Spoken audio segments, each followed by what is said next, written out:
Good afternoon, everybody. It's a great honour for me to bring to order the UK Children's Parliament, held in honour of Sir David Amess. This event is sponsored by Microsoft 365, the Express newspaper, and of course the educational platform Wakelet, whose technical team are, thankfully, managing this Parliament at this very moment. My name is Peter Spencer Lane and I'm the Speaker for the Children's Parliament, and I'm sitting here at St Pierre School in Leigh-on-Sea, which is in Essex, which is very proud to be the school, the inaugural school which started this entire Parliament venture. Next to me tonight, I have the Children's Prime Minister, your Prime Minister, Clark Dearson, who will once again be taking on my role as Speaker later in the event. Clark's been working hard on your behalf since he was elected back in March.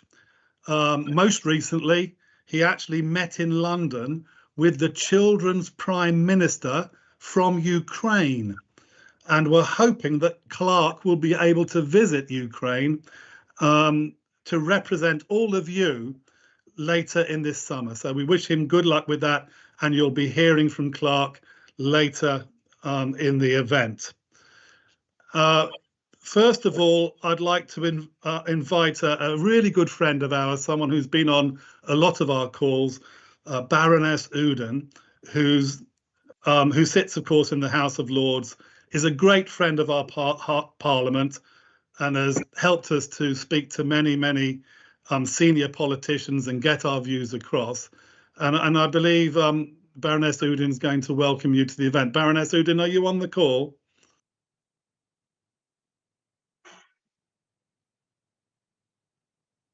Baroness Uden? Give her a second. I think I can hear her. Are you on the call, Baroness Uden?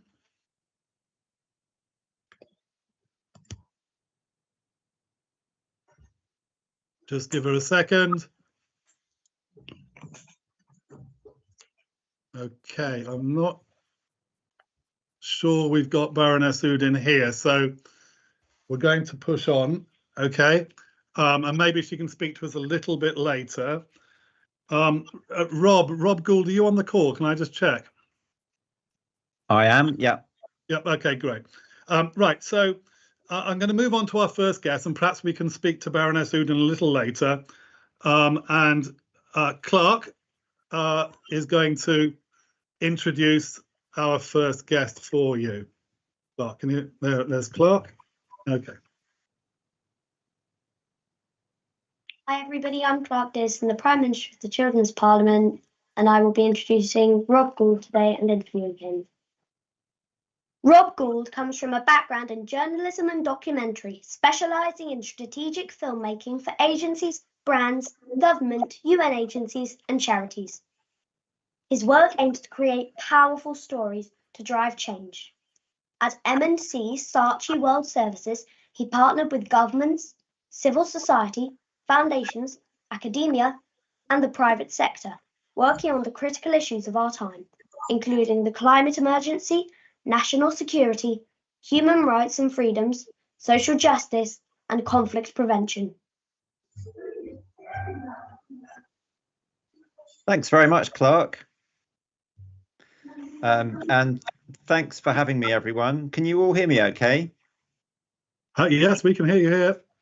Great. I am going to share my screen and hopefully everyone will be able to see that. Is that visible to everyone? Yes, we're seeing it fine. Thank you. Great. Well, thank you very much for having me. I'm going to talk a little bit about democracy and the threats facing it at the moment, which is stuff I've come across in my work. So first of all, I'll introduce myself. I'm a filmmaker, and for the last few years, I've been working with M&C Saatchi, as Clark mentioned, to do several things using film. One of them is to challenge disinformation online And disinformation is deliberate lies that are spread online. So it's not the same as information that's just wrong. It's stuff that's deliberately spread in order to try and cause disruption. And I've also worked with groups and charities that are trying to promote unity, because disinformation is usually designed to divide us. And I've worked on films to counter extremist views and to show how these are bad for our society. So could everyone make sure their microphones are turned off, please, because there's a bit of an echo coming through. Thank you. So 2024 is a massive year for democracy. It's probably the biggest year that democracy has ever had in its long history. And this year we've had elections in Pakistan, in Russia, in India, in Mexico, and we've got elections coming up in the UK and in France and in Brazil and in the United States of America. So there's this year, approximately half the world's population is facing elections of new leaders.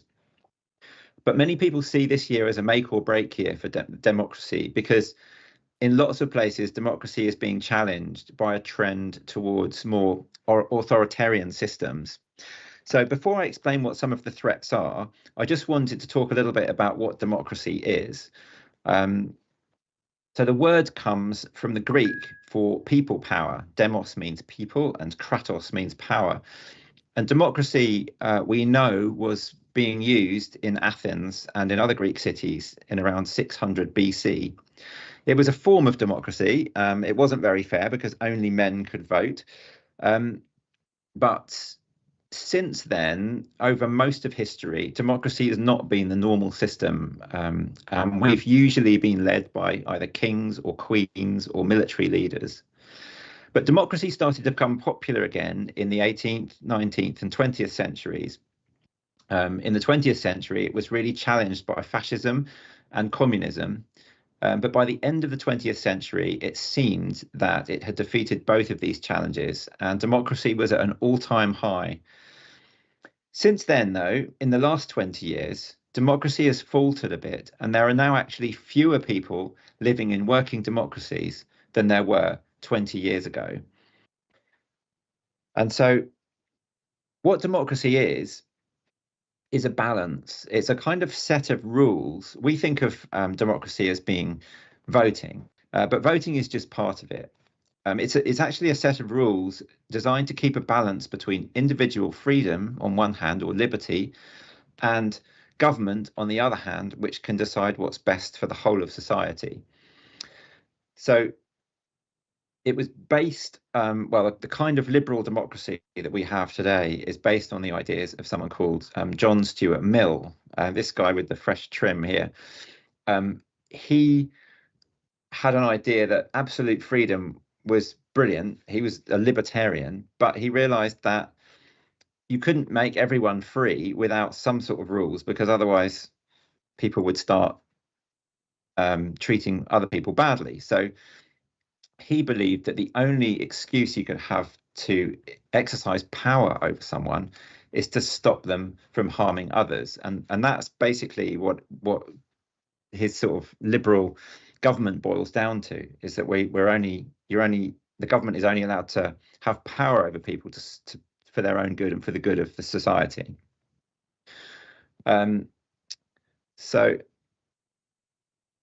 democracy is not just about elections.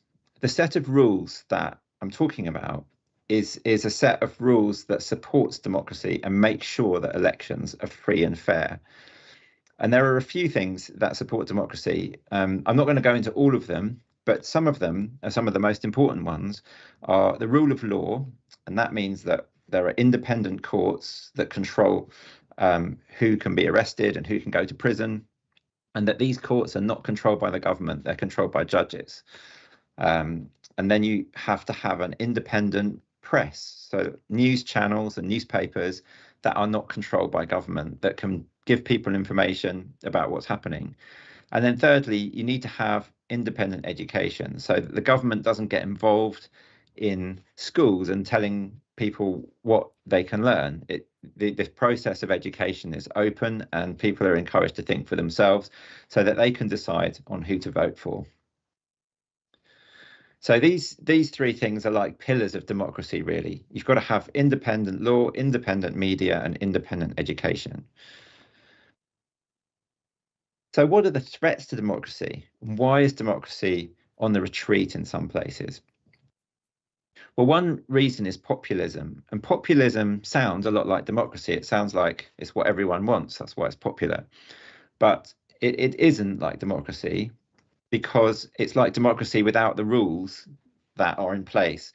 So those rules stop democracy from turning into mob rule, or what John Stuart Mill called tyranny of the majority. So, but the danger of democracy, you can see, is that if everyone wants something, then people in the minority don't get what they want.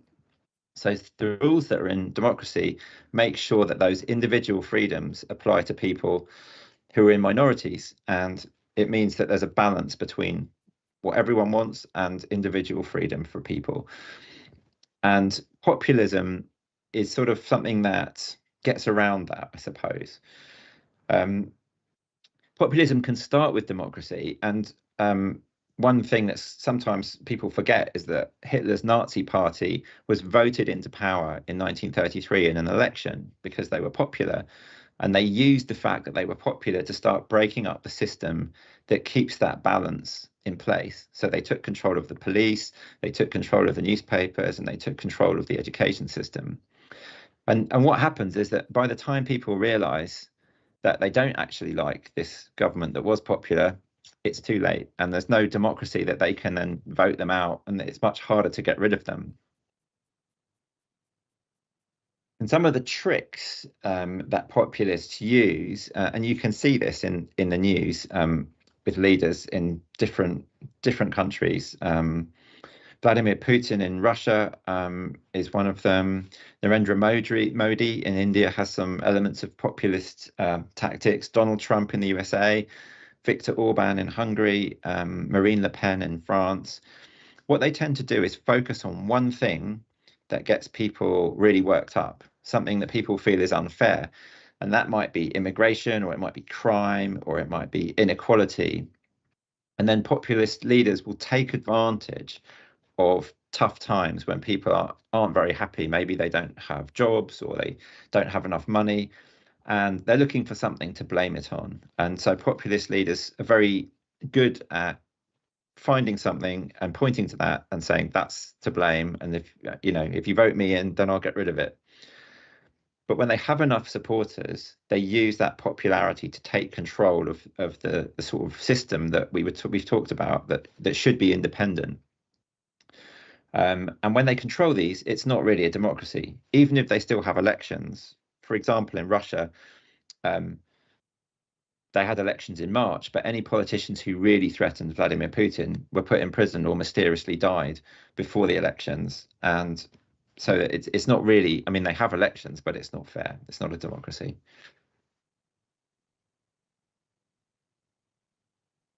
So another thing that's threatening democracy is that social media is a place where people tend to get their news from these days instead of newspapers or news channels. And populists have been very good at manipulating public opinion in the age of social media. Before this, the only ways that people could get information was from news channels and newspapers. And these have to follow basic rules about truth and fairness. But social media doesn't have those rules.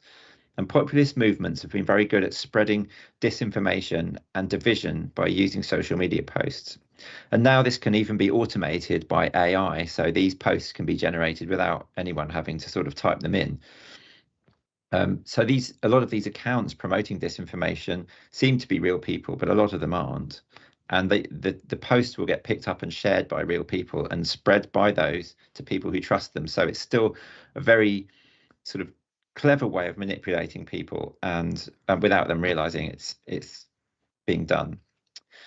The other thing about social media is that people can be targeted very closely. So if you've got a message that that you want to target to a particular type of person, someone maybe who's unemployed and might be feeling angry about that, then you can send a particular message to those people, or you can send a particular message to people who might have lots of money but be worried that other people are going to take it from them. And you can craft all the messages and send them exactly to the people that you want.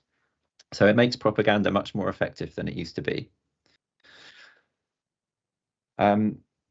So finally, and this is, I promised this would be a short sort of talk, but for a while at the end of the Cold War, it seemed like democracy was breaking out everywhere and it was a kind of natural evolution. But the last 20 years shows us that we shouldn't take it for granted. And democracy means that we have to play by the rules, even if you lose, and even if it means that someone you disagree with is going to be in power. It means compromising, because the principle of democracy is more important than any of the politics within the democratic system. So I think it's important that everyone who's in a democratic system is agreed that the democracy itself is more important than whether each side wins or loses. So things that we can do to sort of make sure that we're not manipulated is to be aware of how democracy can be undermined and manipulated, be aware of populist messages, and check where information's coming from, because you're a lot less likely to question it if it already confirms your beliefs. So if someone tells you a story and it confirms things that you already thought were true, then you're much less likely to check whether it's come from a genuine source or not. And finally, it's worth remembering that democracy isn't perfect, and it's never going to be perfect. And in fact, Winston Churchill said in 1947 that it's been said to be the worst form of government, except for every other form of government that's been tried. So it's not the best, but it's the best we've got. Thank you very much.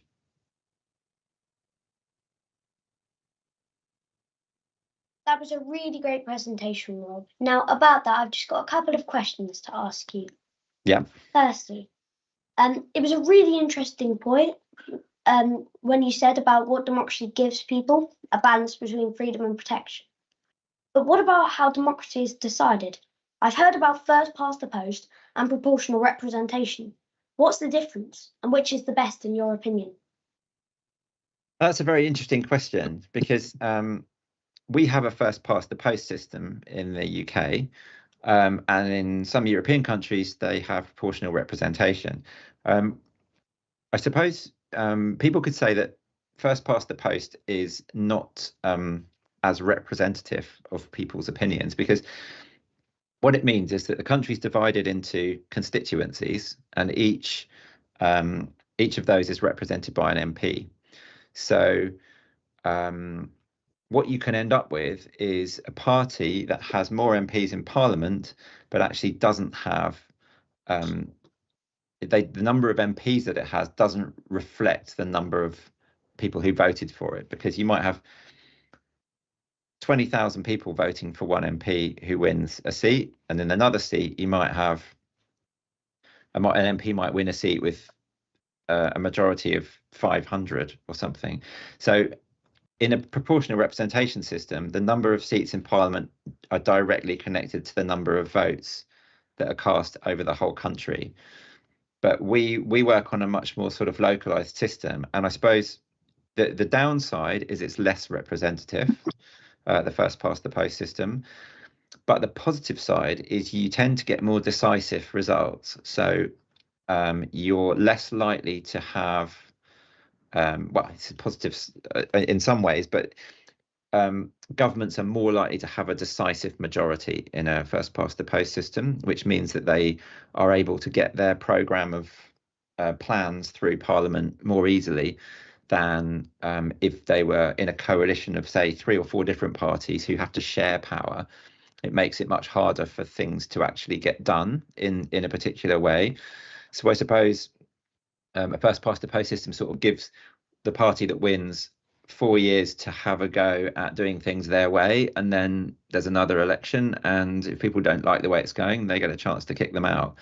Whereas proportional representation means you could end up with a government that's kind of locked in a bit of a stalemate between different parties, and each party might be able to say, well, we couldn't do anything because the others wouldn't let us, and it's a way that I suppose less gets done. And also in a first past the post system, smaller parties it's very difficult for them to get in. Effectively, we have a two-party system really in the UK, which means it's either Labour or the Conservatives, and the other parties do have candidates, and sometimes they'll win a seat, but they're never going to win actual power.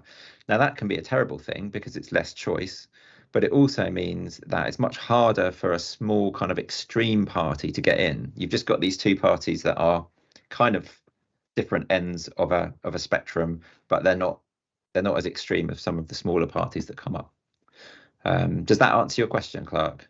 It does. That was really interesting. Rob, can we just ask you stop sharing your screen so we could see the kids? Thank you. Sorry. That was a really interesting point. Just one more question. Yeah. I really like the point you made about the importance of education. But Martin Luther King once said, "Nothing in the world is more dangerous than sincere ignorance." What can children do to work out what's true and not true, what's right and what's wrong, to help ensure we make informed decisions?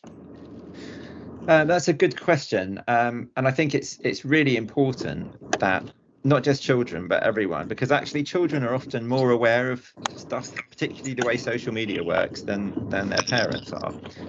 You may be familiar with that, but I think it's really important to just be aware of the way that people try to manipulate opinion, because democracy is a great thing, but it can be turned against itself, because people who want to destroy democracy all they have to do is persuade enough people in an election to vote for someone like who's an authoritarian leader who will take democracy apart, and then democracy sort of destroyed itself. It's like when Hitler was voted into power in Germany, that it was a free and fair election, but it ended in disaster and a totalitarian regime. So I think being aware of what populists do and how they manipulate people's grievances, really, and they'll try and find what makes people upset and what makes people feel that they've been unfairly treated, and they'll use that to get into power. Thank you so much for that. That was so interesting. Rob, thank you so much for being part of our Parliament today, and I know that you've inspired a lot of people here to think really deeply about democracy and the points you made, and I think the description of popularism was very, very important. So thank you, and thank you very much for being part of our Parliament. Before we go into our debate, a little late, Baroness Uden, I think you're on the call now.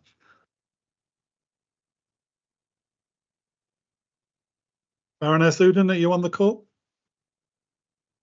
I am on the call. Hello, how are you? Hi, I'm well. How are you? Good to hear from you again. I am actually out.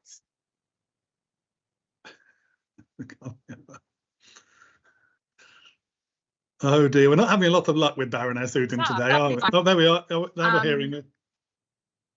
Can you hear me? Yes, we're just hearing you now. My sincere apologies. Yeah, so what's happened is that I'm in a building attending a conference, and there was no network. So I've had to come outside. May I say hello to everyone, and what a pleasure it is to hear Clark leading, and thank you very much, Rob, for your presentation. I just want to say that, of course, I'm a member of the House of Lords and a co-chair of the All-Party Parliamentary Group on Children, and I've had the privilege. It's been one of the best thing in my work, I think, of late, to have the honor of being associated with Children's Parliament. So thank you to everyone for enabling that to happen. And it's been such interesting time working on the issue of climate change and technology with you. I found the presentation interesting, and I agree with some of it, definitely. And that's one of the beauty of the fact that we both live in a democratic country where we can differ with each other's opinion. I think the fundamental basics of democracy that anyone would present will always come from the perspective you have, the environment you grow up in, and all of your experience. There are some fundamental agreement that we all can agree with and have subscribed to. But, you know, I have some additional point that I want to say.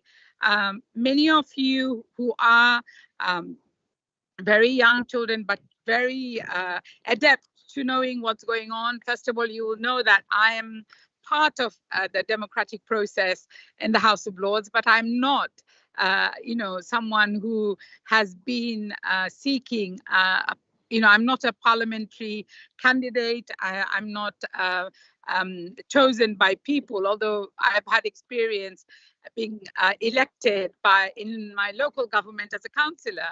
I am actually appointed. So, you know, Prime Minister recommend, and then the King or the Queen appoint all members of the House of Lords. And there are 800 of us at the moment, or slightly more.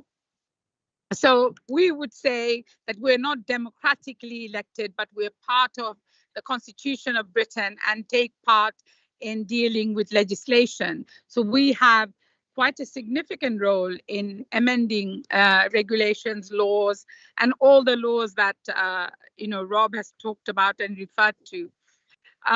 That's first point. The second point is that, yes, it's very important in defining democracy as, well, there are some differences. Many working class people will say that democratic structures like parliament and local authorities, or the NHS, or some big schools that are run by Quango system is not democratic. A lot of people will argue that. That's because, in essence, from my perspective, that unless democratic structures like governments or institutions of any kind, if they do not reflect the country's people, so men and women, people of different faiths, different culture, different political thinking, if they're not represented in our democratic system, then it's less accountable. That's the second point. The third point is, and you will know there are lots of issues about defining international leaders. Some people are called dictators, other people are called emirs, or other people are called warmongers or violators of international laws. There are many names for any numbers of leaders. I think from your point of view as children, it's really important that you concentrate on learning. And when you are learning something, very soon, many of you will enter secondary school, you will learn history, you will learn geography, you will learn different, you know, aspects of political representation, of faiths, of communities. It's really, for me, it's absolutely pivotal as someone with a long history of activism in the community. And then, I mean, I've been in national politics now or national political platform for 26 years. But long before that, I was a community worker. And for me, that's really important, that you also understand your family, your community, your neighbors, and that you are fair to them and you're just to them in the work that you do and in the way that you act. I suppose my final point would be, because I'm conscious that maybe I'm taking a little bit longer, there are lots of definition that Rob has used that I don't agree with. Fundamentally, I don't agree with. And I don't have time to go into details, and I hope that we can maybe have a workshop on these things so that you have an opportunity to hear different points of view. For instance, there are lots and lots of people. I grew up protesting against the system, which didn't give a voice to my son, who's now 45 years old and he's disabled. although we had laws to protect the children who had disability, but services were very, very poor. And because I was an Asian woman, and my son was an Asian person, he felt a lot of discrimination. So we can have democratic structures, but at the same time, you can also have to fight for what is your right, unless, depending on which school you go to, which community you live in. So you have to be aware that not everybody has the same opportunities, same access to services. That's why laws are very, very important. And my final point will be, at the moment, do you know that there are more than 100 wars in different parts of the world? And literally millions and millions of people who are students in universities and colleges are protesting against the government, their government, so including in our country, our government. So I think it's very important that governments listen to people, not just those that it agrees with, but also listens to the community and other voices. So your experience as you grow up, to be maybe there'll be many of you who will want to go into parliament or the council or be in big corporate. I hope you will make sure that you yourself, within yourself, are fair and just, and that you are not reliant on others to tell you what is fair and just, that you can make up your own mind and stand on your own ground. And that's really important about, self-confidence, that if you believe something is right, you have the capacity and you have the support around you to make sure that others who are in maybe office or power are listening to you. So I hope, you will excuse my environment at the moment from where I'm talking to you, but I mean sincerely that I want us to continue these discussions, because these discussions should be more and more presence in your life, because it's a time when we all have to continuously talk to each other and support each other and lift each other up as we move, throughout our lives. So thank you Baroness very Udin, thank you. you. So, I mean, we are running a little out of time, but your points are really well received, and a lot of the chat is going on and really agreeing with a lot of what you're saying. And as always, I appreciate you contributing to our discussions. But I do want to move on to our next debate, if that's okay. Please, will you excuse me, because I'm really on borrowed time, and I wish you all the best, and I'll be at the next one, promise. Okay, totally. Thank you. Thank you so much. Okay, thank you very much. So, Miss Elaine, will you tell the children if they want to email me any questions or anything, that they can have my email? Oh, lovely. Oh, well, I will publish your email address to all the participants after the event. So thank you very much for that. I'm sure there's a lot of people who'd love to talk to you. So let's move on to our first debate. And our first debate point is, what are the main threats to democracy and what can be done? And we've listened to Rob, and we listened to Baroness Udin, and there's a lot of talk there. And I'm going to ask for the first question to come from our Chancellor of the Exchequer, who is Aryan, and hopefully he's on the call and he's going to ask his question. Aryan, are you there?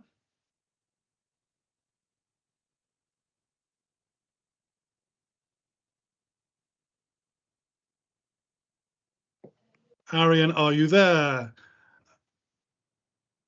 Okay, well, I know that I've got actually Aryan's question because it was the first question. He told me what he was going to ask, so I'll read it out for him.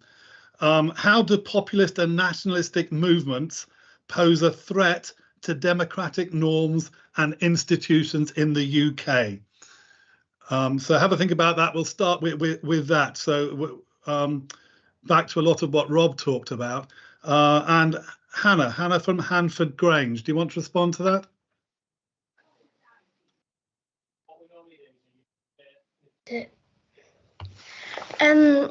Yeah, so I think that populism has split the country into two separate groups, such as when Brexit split the country into like Brexiteers and Remainers.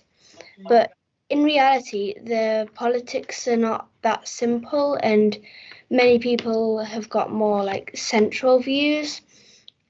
So basically, populism and nationalism threatens to get rid of those people's voices. Thank you. Thank you. Of course, good points. I noticed that there were a lot of mentions in the chat of one particular theme, and Phoebe from Dean Valley, I picked you. You had responded to this. What was your particular aspect of this you wanted to say? Phoebe from Dean Valley.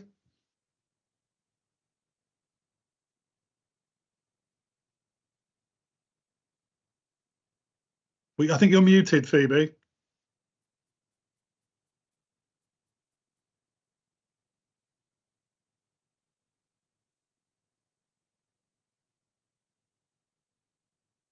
We still can't hear you. Let's see if I can unmute you. Hold on.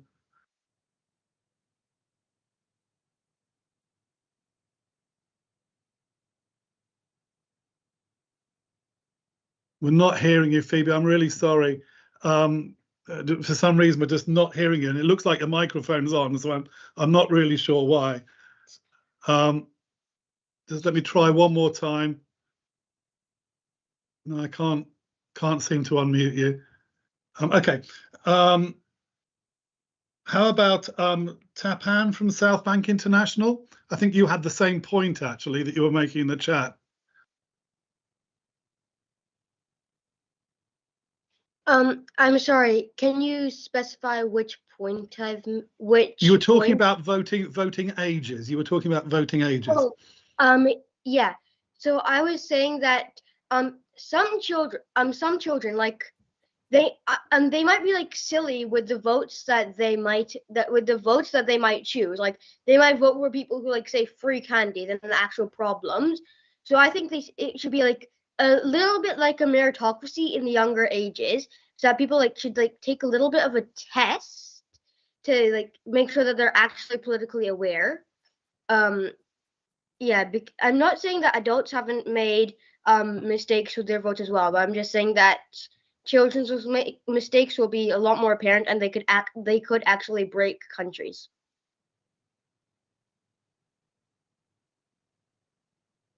Thank you very much. There's a lot of talk in the chat about voting ages. I'm not sure if I've written this down right. Is it Annecy Catholic School? Yes, it is. Somebody who would like to talk there, because you were talking on this subject of voting ages as well. I think we should vote at the age of 12. Why? Because then you can be educated. Because then we can be educated on it. Right, and you see, so that's an interesting point. You think the age of 12 is an age which you can vote at? Yeah. So is that what you're saying? Yes. Great. Okay, good. Does anyone want to expand on that point? Have we got anybody? 9. So what about I'm losing Leanne. I haven't got a school for you, Leanne. Would you like to say something on that? My name's Annie, but we couldn't change the name. So, okay. Which school are you at? Which school are you at? Stanley Grove in Yorkshire. Okay, go ahead. Thank you. So I think we should vote around 10 because we're more mature, and like we should vote at 10 because we have because we're in the area as well. We should be able to have our opinions on who we should be in charge of. Yeah. Great, thank you, good. So there's a lot of people talking about this in the chat. So here we got. Let's. I've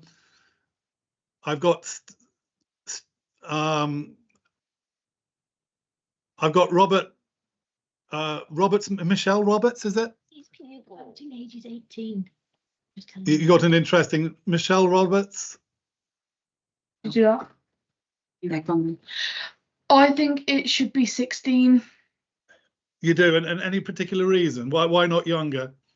Because if it's say like 10 or 12, we're still young. So if we go for 16 or 16 or over, we're more mature and we're more older, and like, because 15, okay, I agree with that, but like all the rest below 15, not really.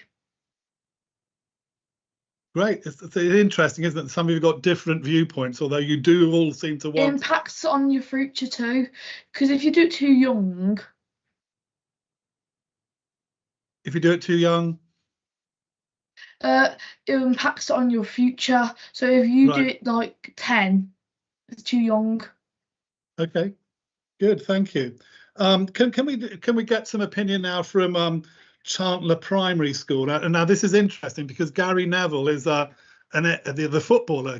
Gary Neville, you might see him on Match the Day as a pundit, comes from that school, and he's a friend of our Parliament. He's helped us a lot, and we have some people at that school who might like to change the subject. Lucy, you had a question for us, I think.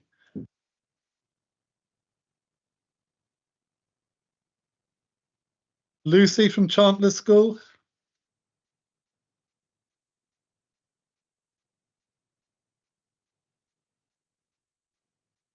I think you're muted, Lucy. Can you?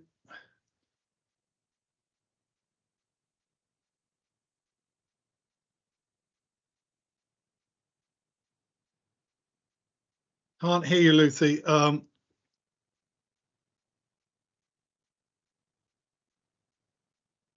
Okay, Karim, can you talk at all? We're not.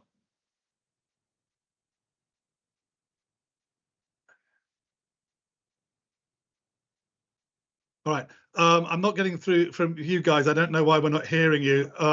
Karim, can you say? I try not to listen. Hello. Hello. Hello.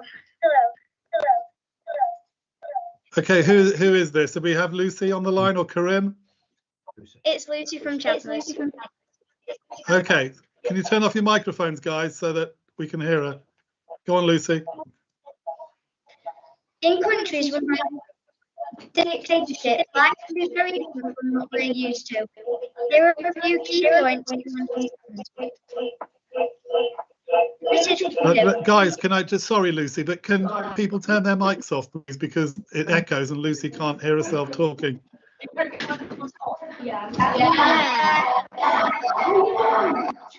I think there might be mics on in your room, Lucy. Go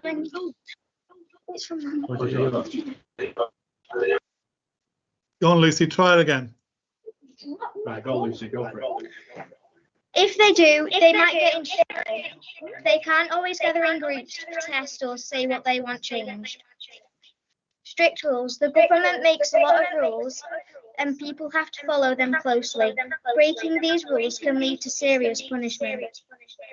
Controlled information. The news and information people are often controlled by the government.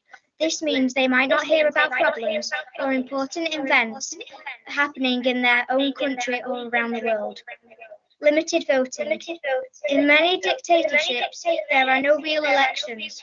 All the elections are unfair. This means people don't get to choose their leaders. So, while life can be tough in a dictatorship, it can vary from place to place. Some people might find ways to live normal lives, but overall, there are many restrictions and challenges. Thank you, Lucy. Thank you very much. Well put. Leonardo from St Mary's Catholic Primary School. You made a good point in the chat to follow that up. Can you go over that?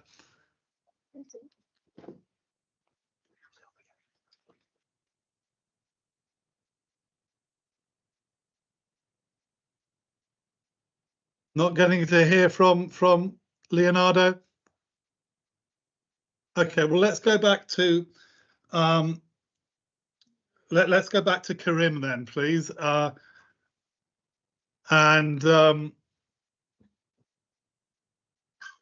Hello. Karim, can just give me 1 second? Why do you need rules and laws in a democracy, Karim? Why do you feel that's the case? We need rules and laws in a democracy to make sure everyone can live together safely and fairly.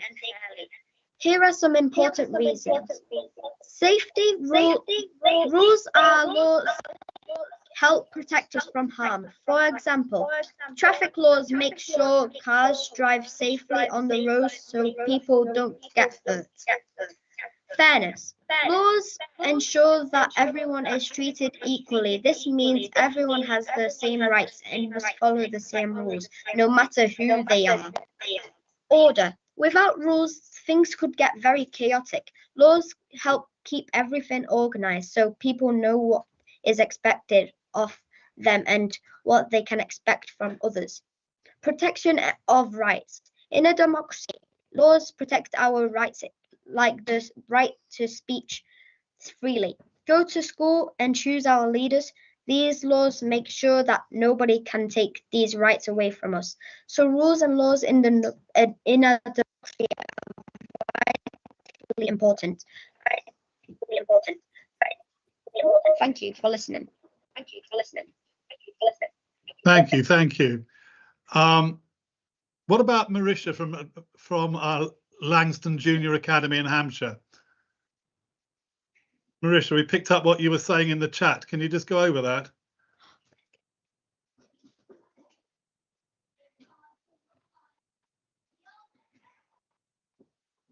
No, Marisha. What about Leonardo? I can see he's on the call. I can see his picture up in front of me now with his hand up. Leonardo, do you want to make your point now? Yes, please. So, Mr. Speaker, what I'd like to elaborate on is that when we want to elect people, as we know, Mayor Theresa, she was a bit unstable with elections in 2017. So how would we know who would be able to form a stable government if we are only relying on votes? I think we should have some kind of test for the people who are going to be elected, as we need to know, will they be able to overtake things when war comes in, when elections start to overwhelm people, and how we are going to form it so that everyone has the right education, everyone gets the right salaries. As some of you know, lots of nurses and lots of train drivers are on protest almost every day because they don't get their salaries in what they want. So one thing that the government would do that would, I'm sure, make lots of people more happy with the choice of who they're going to elect and what leader they're going to choose in Conservative. And what they should do is they should try and at least make sure that we've got some way of knowing that situations of how they would handle it, just of giving the people who are going to elect them what they'd like. Thank you, Neil. Good to hear from you. And Marita, is it from? We're still trying to get hold of you from Langston Junior Academy in Hampshire. Marita, you made a new, really interesting point I felt in the chat, so I wanted to hear from you. Are you online, Marita? No. Okay, not to worry. Okay, guys. So I'm just taking a little break from the debate, and we're going to go into our first vote now. And in order to do that, I'm going to introduce to you our deputy Prime Minister. We met Clark, the Prime Minister, so our deputy Prime Minister, who is Naila, and she's going to explain the various options you've got in this particular question. So Naila, are you there? Thank you, Mr. Speaker. Go ahead. tell us what the question is and then give us some explanations. So we're now going to ask everyone to vote on the question, which is, what do you consider to be the main threat to our democracy in the UK? So you should see your voting box on your screen soon. However, I'm still going to explain the answers, and please vote for the one that you feel is the main threat. Firstly, social media. This involves many aspects, but mainly giving access to fake news and confusing voters. Secondly, disconnected MPs. This means that where there are many MPs who are mainly older, male, and wealthy and might not understand most voters. Voter apathy. This is when people can't be bothered to vote because they don't feel it actually makes a difference. And lastly, and populism, which we have already heard about, is when candidates turn the people against the system. And lastly, something else. If you feel there's another issue, then write what the issue down is in the chat, please. Thank you. Thank you. Okay, so our question is, what do you consider the main threat to our democracy? Tech guys, do we have the questions for the vote?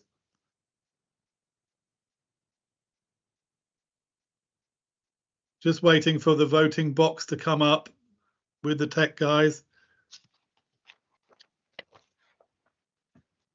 And we're looking to what you feel is the biggest threat to democracy. Apparently it's in the chat, so I'm not seeing it.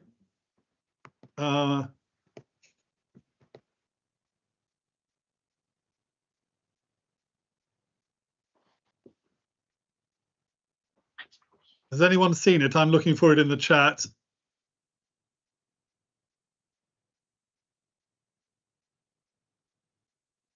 Oh, yeah, some people have it, I think. Is that right? It's a few posts back on the chat.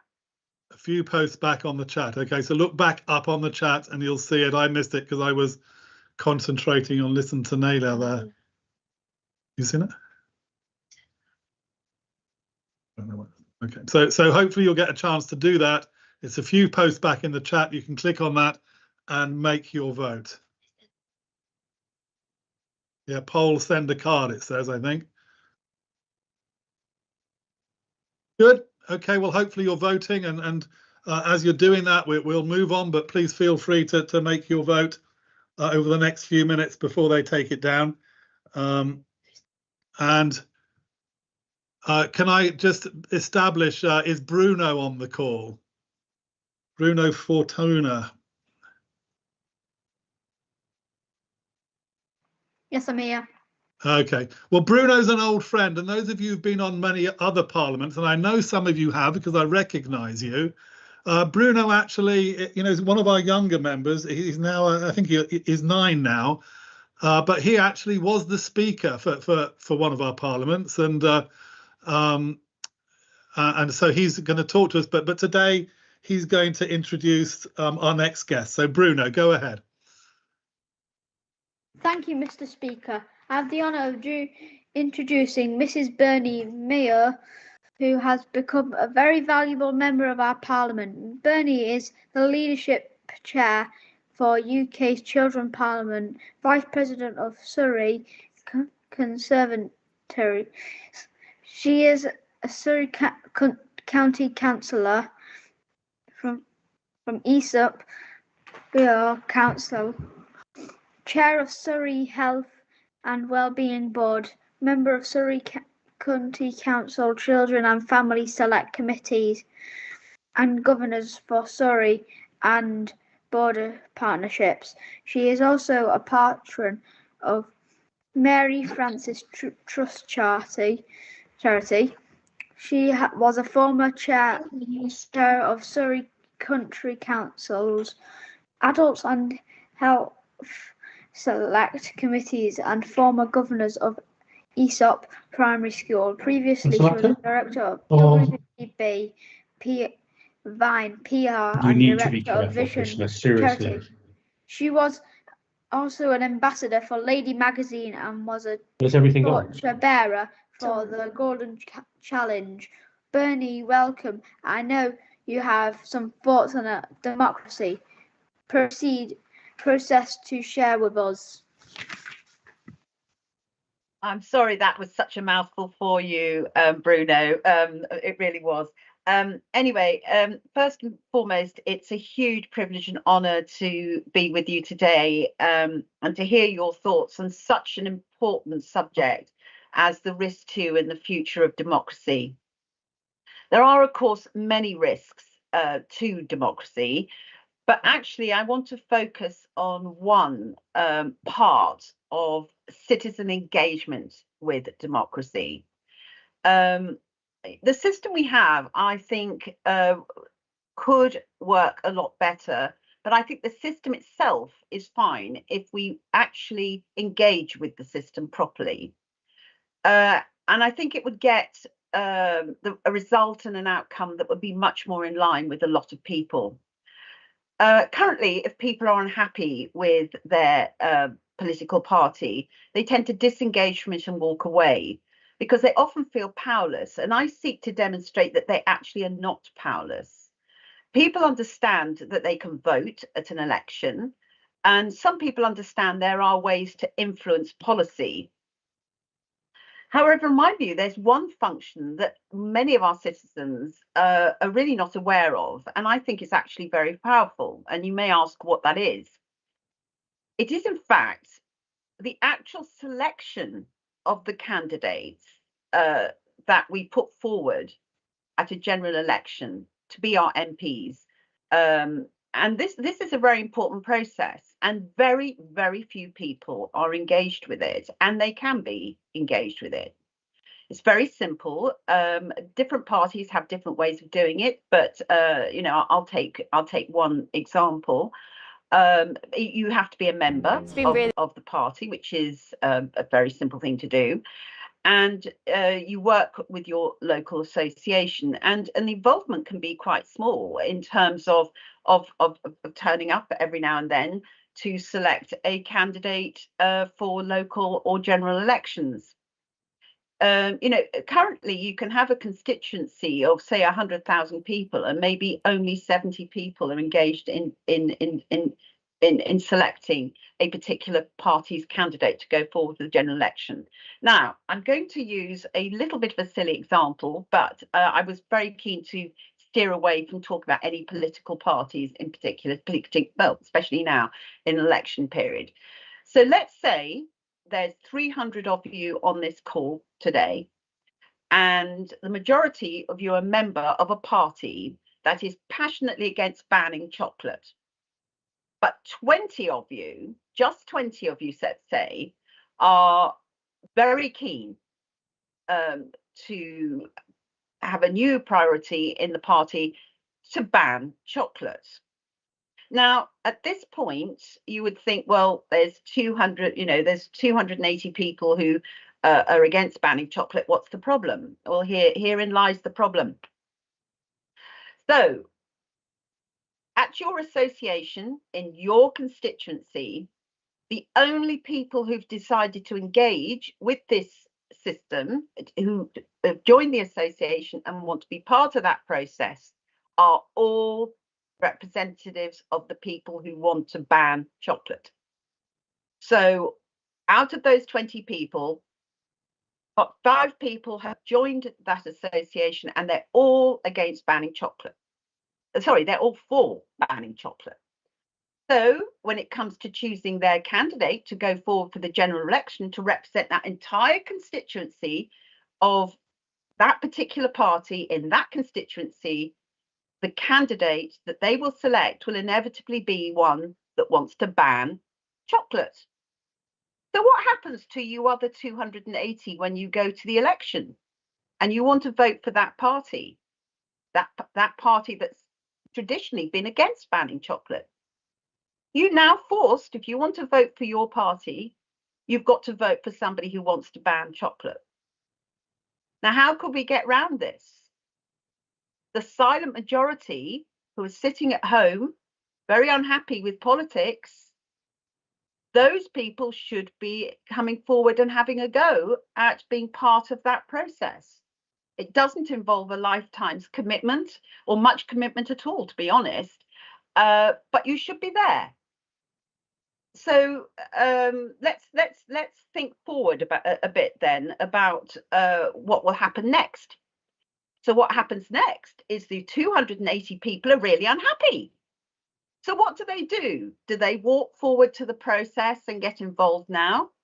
No, more often than not, they walk away from the party, which now makes the party even less likely to support your idea against banning chocolate. You have now made that party a banning chocolate party because the majority of people have not got involved in that process.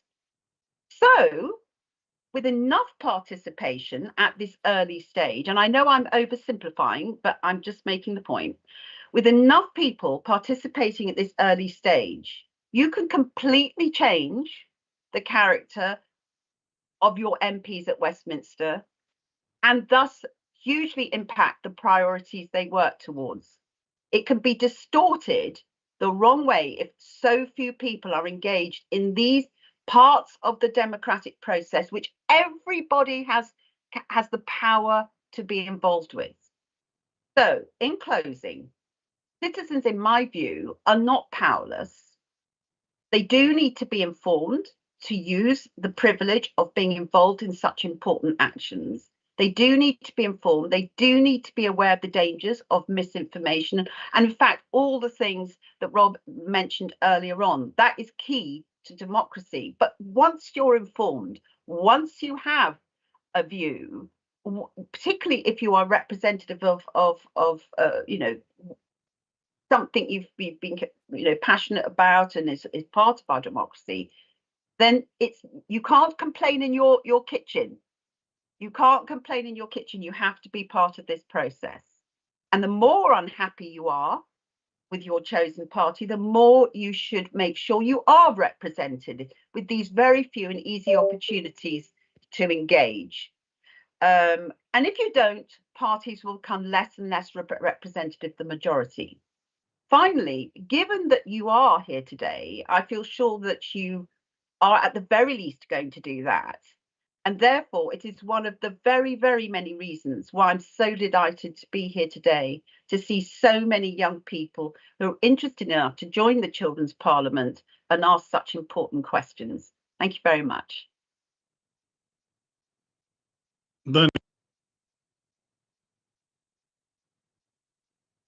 Hello? I think you're muted.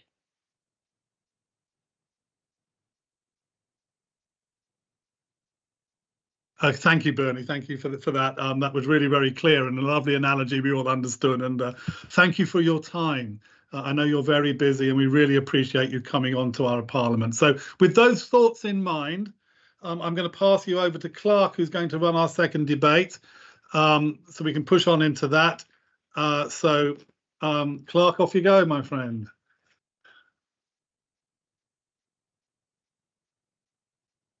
So, for letting me be here. So I'm going to be chairing the second debate. First of all, I'd like to call on Eileen from Lancing College. The debate will be on, does democracy really matter in the modern world? I'd like to hear your points on that, Eileen. Yes, you're here.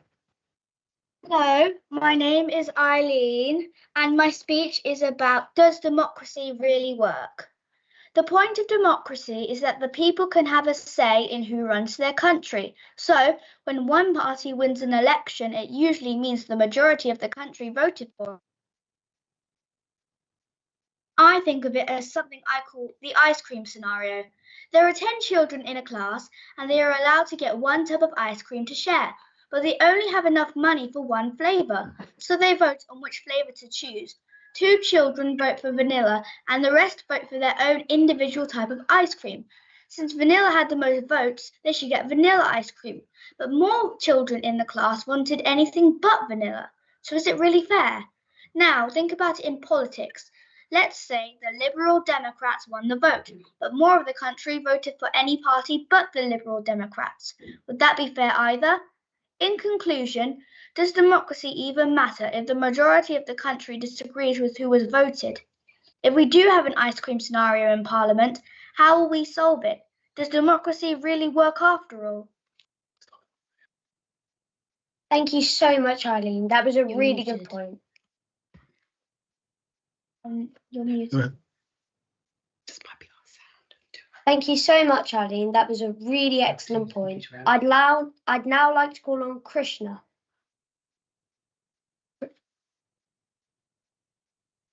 Krishna and Arjun from Malden Hall. Are you there? Yes.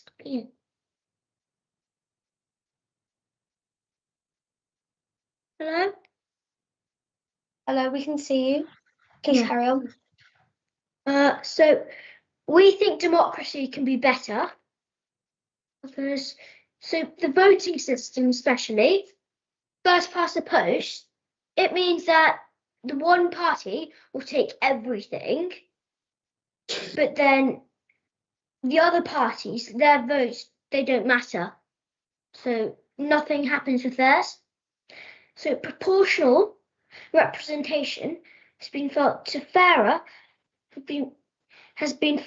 fairer, as the seats in Parliament would be spread more evenly based on how much of the vote nationally that a party receives. It means that the people's votes would matter more. Also, the bigger parties would not be as powerful, would be more accountable, and have to work with other parties. Very good. Next up, I'd like to call on Ardi from the Elangeny School in Buckinghamshire. You put some really interesting things on the chat, Ardi. I'd like to call on you. Are you there?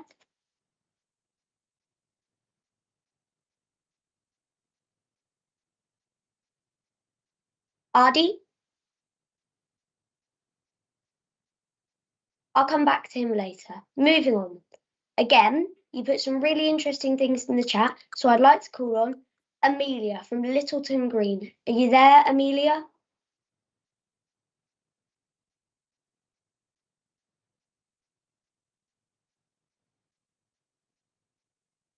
Amelia? Moving on. I'd now like to call on Pippa. We didn't have your score there, Pippa, but are you there?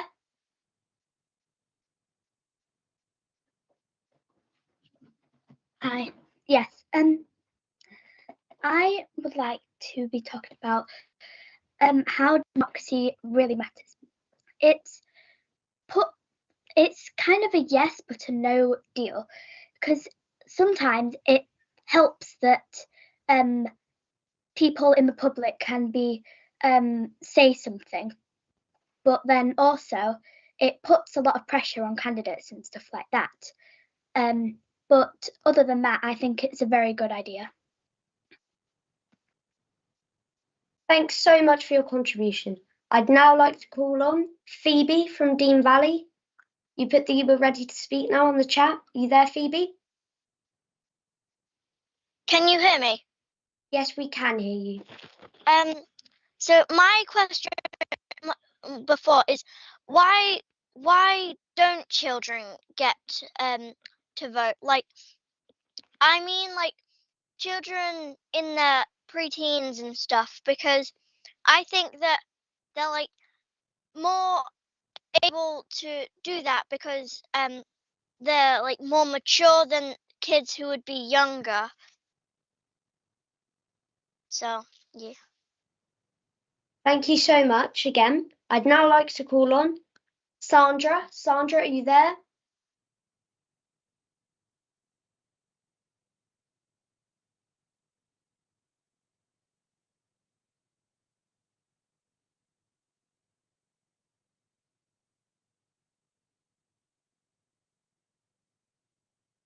I think you're muted.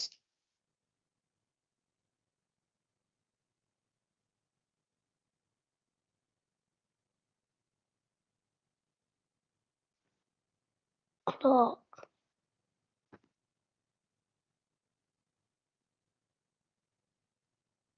Anyway, trying again.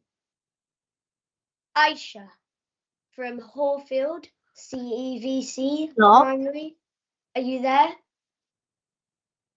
Aisha?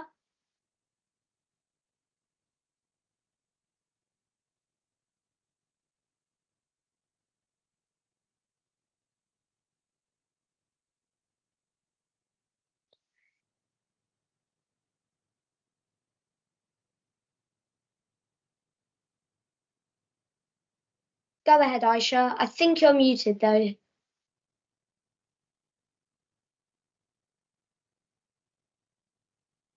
Aisha, can you try and unmute yourself? We can see you're trying on the screen, but we're not seeing you and we're not hearing you.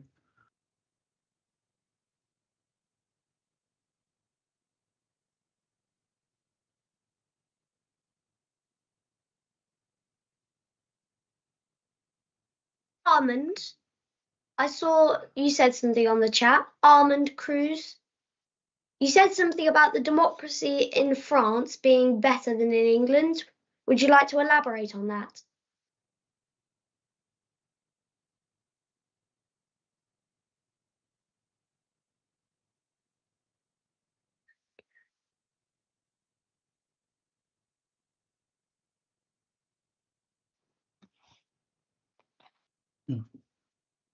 I can see you.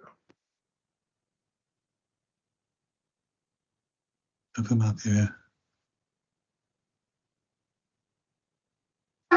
Start talking. Yeah, hello, I'm here. And this is Armand Cruz. Oh, very good. So, Sorry. Well, I was just going to talk about how in France, I think that the democracy is better because actually in France, we vote for the person, not the party. So sometimes in England, you vote for the party and you like the party's policies, but the man in charge of the party, the leader, is not really your cup of tea. While in France, you vote for the leader who then decides the policies or at least has some sway in them. So then, therefore, I think you have more chance of getting what you want. Thank you. Thanks very much, Armand. I'd now like to call on Jessica Dolby. Are you there, Jessica?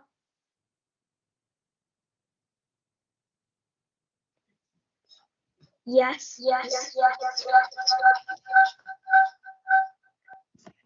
Very good. This is Charlotte. Wait, do I turn right? Go ahead, Charlotte. You're fine. Go on.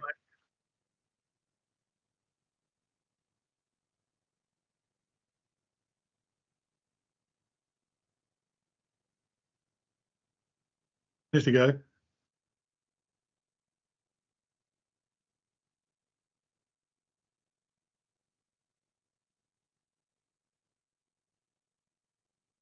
We're not hearing you, Jessica. I'm really sorry. I think there must be something wrong.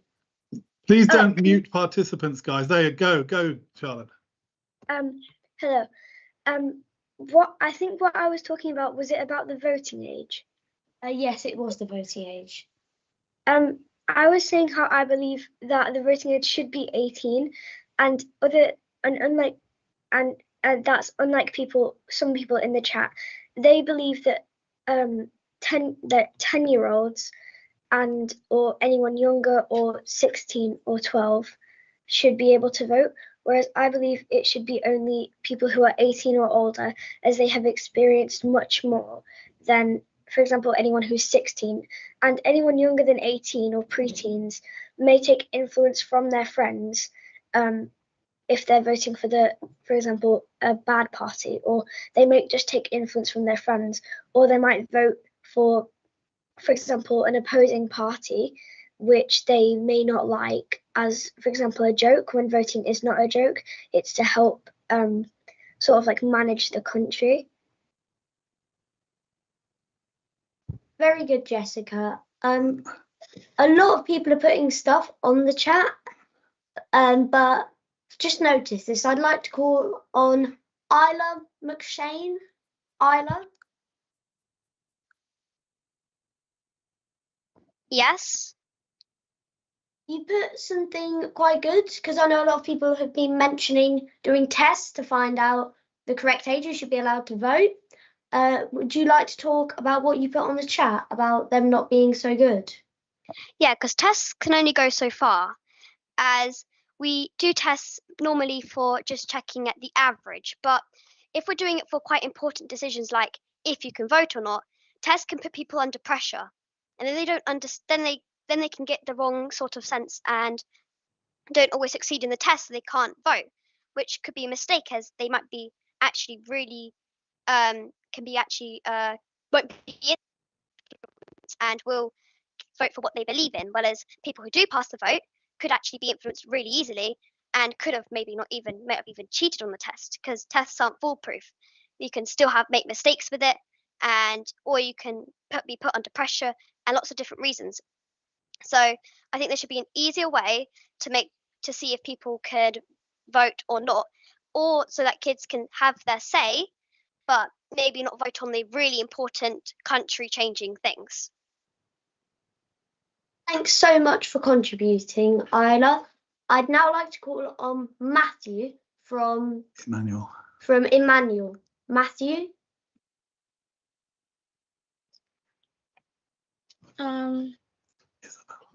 Hello?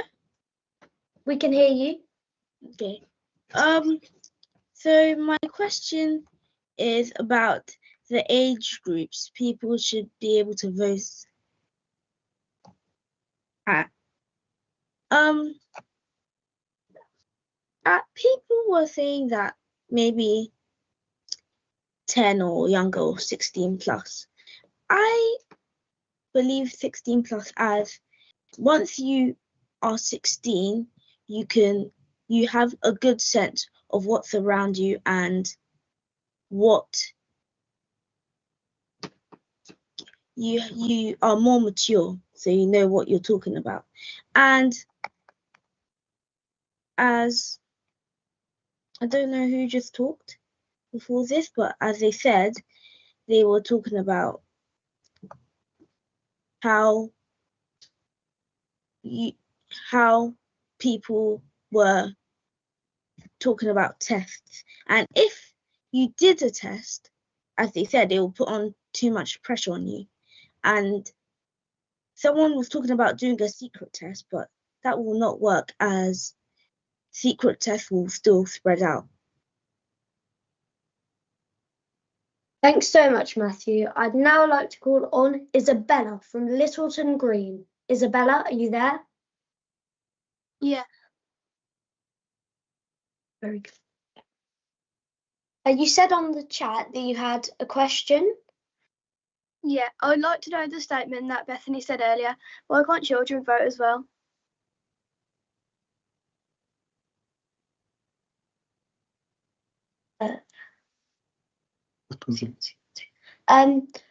Would you like, what do you mean by that? Like Bethany said earlier that she thought that people over the age of like a certain age should be able to vote, and it's like not fair that people over the age of 16 could vote but not children, like sensible ones. I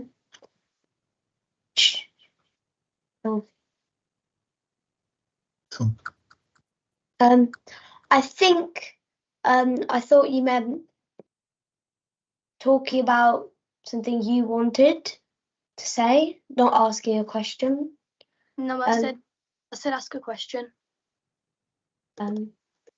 Anyway, I'm going to try again. I think Krishna and Arjun, you wanted to talk again. Could I go back to you, please? Yeah, we'll get to talk. So, Yeah. so I think 18 is a better than 16, because if you're 21, you can pay for taxes, and when you're 16, you might not be able to. But if you say 18 is a better age, and when you're in university, it might be harder when you struggle. But paying for your bills as well as doing your exams. But I think 21 should be the age of voting. That was a really good point. I'd now like to call on Joy. Are you there, Joy? You asked if you could speak on the chat.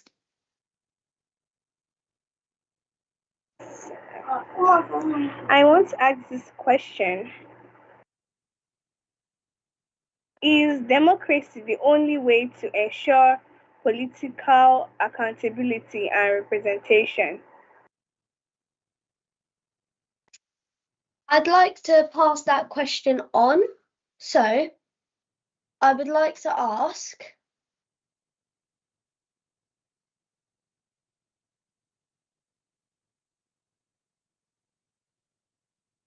Leonardo, again, you said some really good points before. I'd like to pass that question on.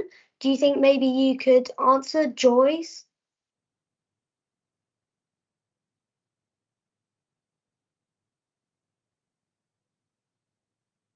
Leonardo, you're muted.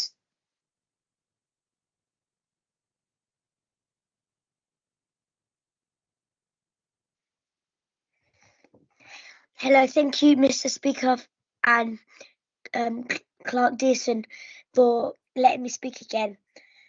Is it to elaborate on Joy's point? Yes, I think she asked a question, and I know as you spoke before so eloquently, I'd like to pass that on to you. Yeah. So, so I'm so sorry again. Do you know what Joy's question was? I think it was about, is Parliament the only way to successfully govern a country? Well, as we know, Parliament has helped as through Winston Churchill to today in 2024. And I would just like to say that it is not the only way to govern a country. It's not the only way to make decisions that would change our country, that would change our kingdom, our United Kingdom, our continent. So what I'd like to say is that we have parties, we have local councils, but to govern a country, if we ever wanted to, lots of royals could come together, and for example, a trust could be a group that could help us decide throughout this country, throughout this time, about how we'd govern it and how we would decide on what we do, what we keep safe, and in wars. Thanks so much, Leonardo. Again, you spoke very well. Is there anybody there who would like to speak from Hallfield Primary School in Bristol? Hallfield Primary School?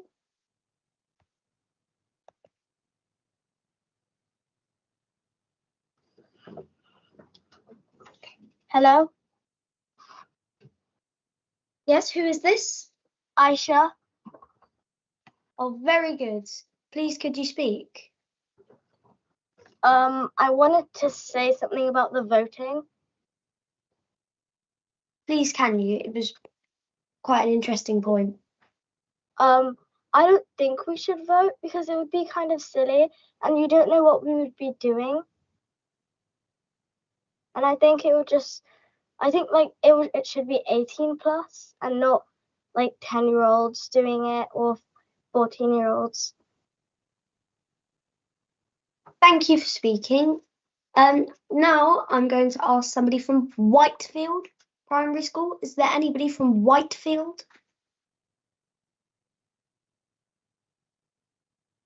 Good.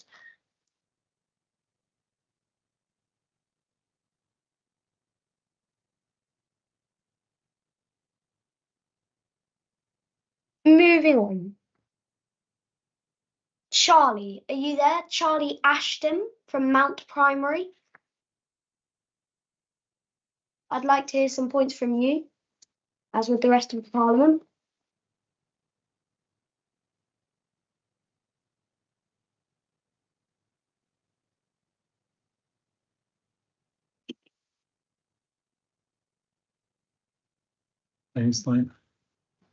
We've got somebody on Charlie's behalf. Oh, okay then. Well, can I talk about the voting? Of course, it'd be a pleasure to hear. I think it should be. We think it should be like 18 because then that's when your mind's fully developed and since you're 18 you know more than for example a 13, 16-year-old, and you're basically more life experienced. Excellent point. Now I would like to call forward Hannah and Charlotte. Are you there, Hannah and Charlotte? you had quite a good point in the chat about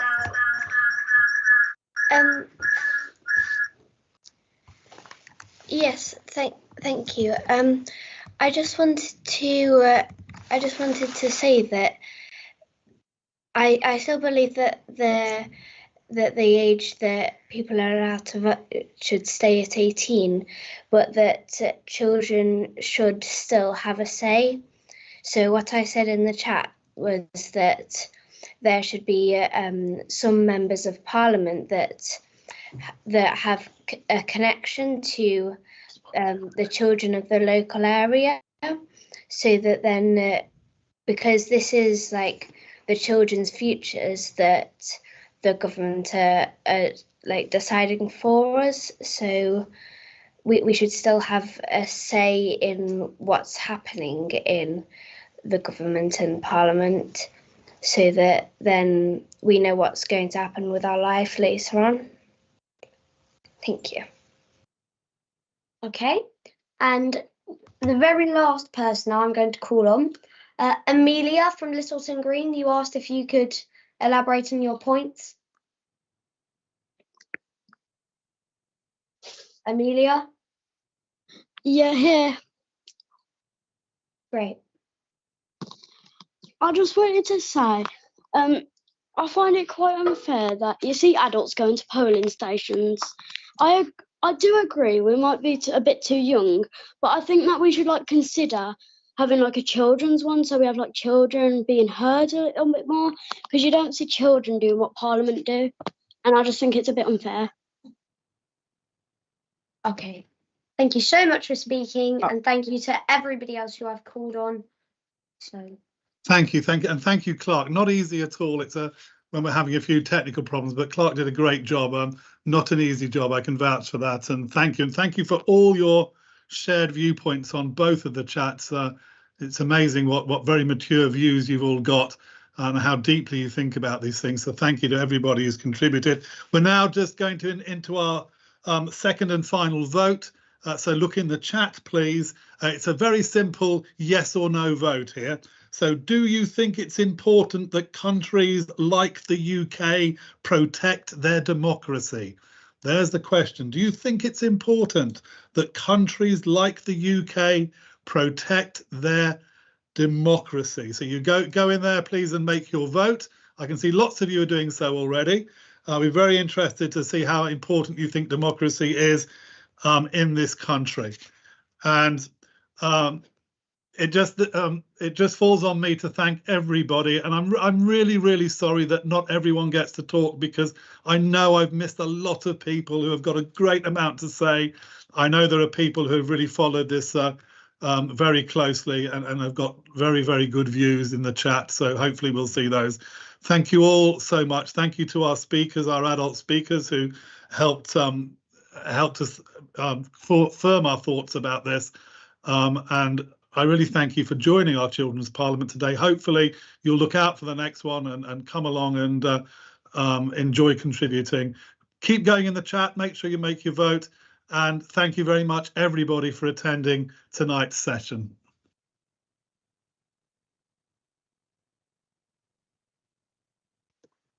Hello. Hi guys, thank you. There's lots of waving hands. Thank you, and it's quite looks. Bye everybody. Bye. Bye, Mr. Speaker. I really enjoyed it.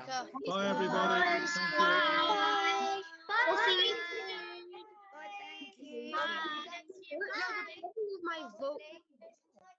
Bye.